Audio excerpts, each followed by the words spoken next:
when we talk about the receiving core, we'd be remiss if we didn't bring up Mike Gesicki. I think Mike Gesicki is going to be a huge addition to the Bengals. I've been preaching it all off season. So guess what, guys? If he winds up with 300 yards on the season, you guys can come in the chat. You guys say, Malik, shut up. You don't know what you're talking about. You could be like the guy on Twitter and says, you are not accountable, whatever he said to me the other day. But I think when we talk about Mike Gesicki, I think the thing that excites me most about him is he's not your traditional, obviously, tight end, but he is that receiving threat, right? He's that receiving threat. But it's his catch radius. His catch radius is so huge. And I think it's something that is game changing for the Bengals because even though people don't like to say he's a tight end, he's not necessarily a traditional tight end. He's still a tight end. So he's going to be lined up and have the mismatches of that of a tight end. So when you look at it, man, I just don't know how a defense, and it seems like him and Joe Burrow are already developing great rapport.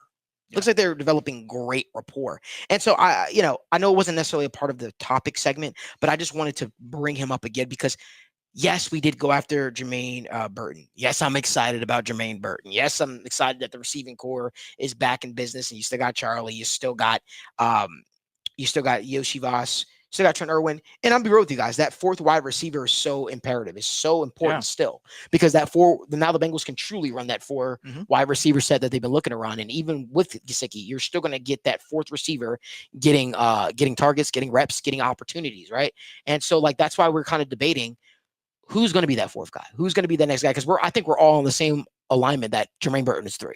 Right. Well, so Mike Gesicki might play some X. I know that sounds ridiculous at first, but I mean, in terms of percentage of snaps where he's lining up on the outside, he's been over 18% of his snaps lined up wide in all but one season.